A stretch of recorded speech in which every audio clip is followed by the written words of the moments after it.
Good evening. Welcome to the Government News Brief for Thursday, June 1, 2017. In the news this evening, Department of Labor records 100% decrease in workplace deaths.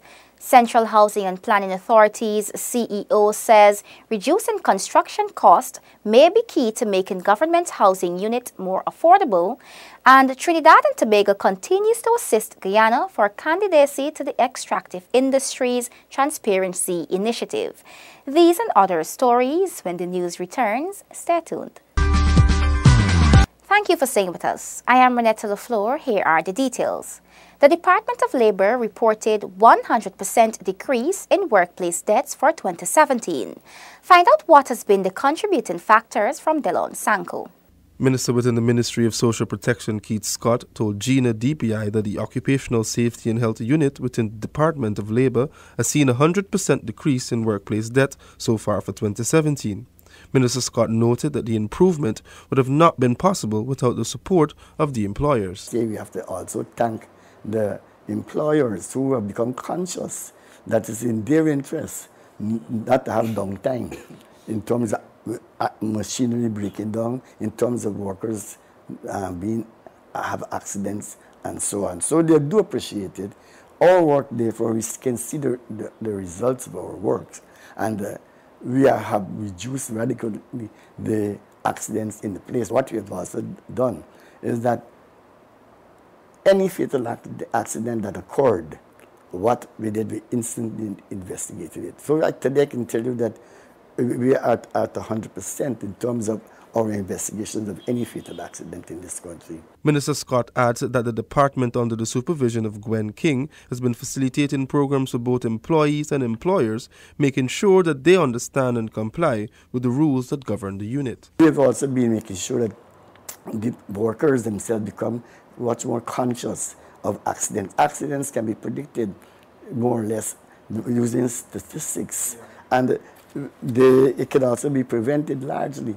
And by using these different methods, we have been able to radically reduce the amount of accidents that have been taking place. Minister Scott says that he is proud of the officers that are part of the department. He says that the department will continue to work in the best interests of all Guyanese. Delon Sanko for the Government News Brief. Thank you, Delon. The Central Housing and Planning Authority is examining ways to reduce the cost of its housing units whilst maintaining an acceptable standard of quality. More in this Tiffany Rodius report. The move to re-examine the cost of the homes follows concerns raised by members of the public about the prices of the units that were on display at the recent Housing Solutions 2017 and Beyond exposition. Chief Executive Officer of CHMPA Leland Saul explains that these prices were reasonable given the level of investment that went into the construction.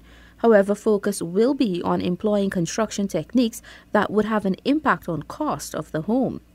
Because we would have used the best of the local wood, in some way it influenced the cost that the actual cost for the buildings. So what we intend to do in the future, maybe the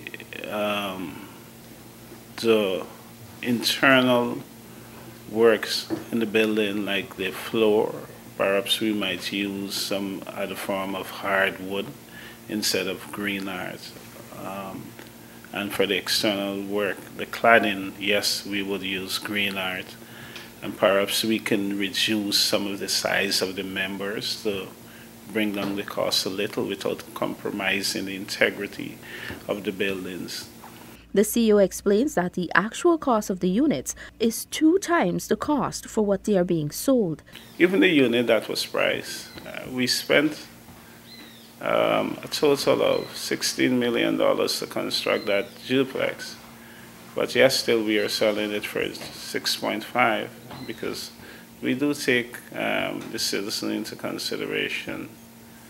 And I would want to believe as we move forward, when we look at the subsidy that would have been given in terms of a proportion, I think the same would be done for the other buildings. But I want to caution this may not be sustainable. And therefore, we will have to find some means of bringing down the cost. Meanwhile, the CEO hails the recent Housing Solution 2017 and Beyond exposition, on which models of the CHNPA housing units were displayed, as a huge success. A direct result of the expo has shown a renewed interest in the CHNPA's housing solutions and has seen scores of persons flocking the CHNPA on Brickdam to sign up to become owners of these homes. For the Government News Brief, Tiffany Rogers. Trinidad and Tobago is assisting Guyana as it continues its preparation for candidacy to the Extractive Industries Transparency Initiative, EITI. Tiffany Rogers has the details.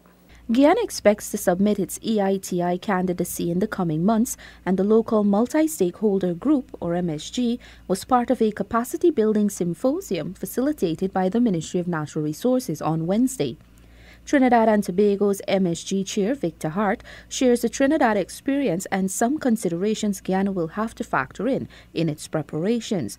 Those considerations include updating legislation to support the EITI standards, Hart says. You will have to consider and decide if legislative, regulatory or contractual amendments to existing laws are needed to ensure that companies and government fully participate in the process.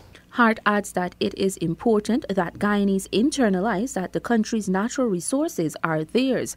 More importantly, Guyanese have an absolute right to information on resource exploitation, revenue generation, and how government spends that revenue. And that is what the EITI is about. It provides transparency and accountability in the extractive industries, and it empowers the people with credible information to hold the government and the companies accountable. Trinidad and Tobago became a member of the EITI in 2011. Guyana is hoping to secure its membership by the end of 2017. For the Government News Brief, Tiffany Rogers.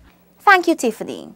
As part of sustained efforts to eliminate sexual and domestic violence, the Ministry of Social Protection continues training frontline operators to better address this scourge. Details from Gabriela Patram. The Ministry's Sexual Offences and Domestic Violence Policy Unit today began training of frontline operators from Regions 1, 7, 8, and 9 to increase their knowledge about sexual and domestic violence and their ability to respond effectively.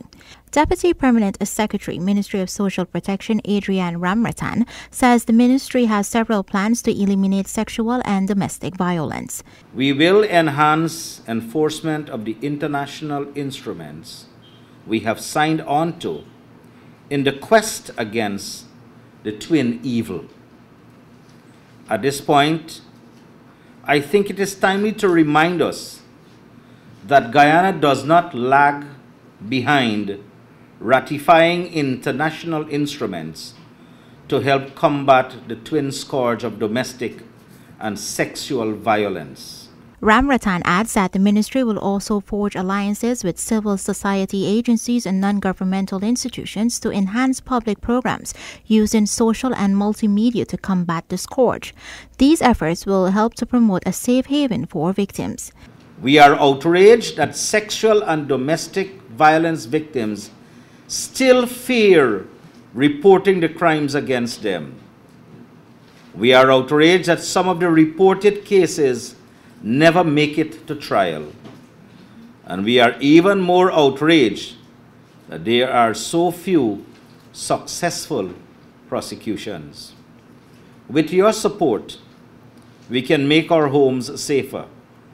Meanwhile, Acting Chief Justice Roxanne Wilshire highlights that the Sexual Offences Act 2010 is gender neutral. Of course, it applies to both males and females. Whether the perpetrator is male or female, or whether the victim is male or female, whether the perpetrator is male or female. Originally, especially for rape, which is the one that is the most heinous of the sexual offences, originally it could only have been committed by a male against a female. But now, based on the rape definition, it's much, much wider than that. The two-day training is being held at the Carroll Lodge. For the Government News Brief, Gabriela Patram. The short film Adaro, shot on location in Guyana, directed by Kojo McPherson, is one of the over 26 features being screened at the second annual Temeri Film Festival, showcasing films from Guyana and the Caribbean diaspora. Here is more.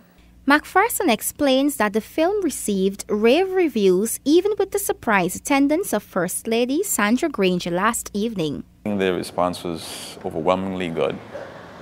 There were a few people who, I think the main criticism, if you could call it that, is that they want to see more. You know, this is just a peek of it. You know, this is a peek of the story. You know, and really want to see it fleshed out, and that was the intention. Like I said, it's a proof of concept for a greater project.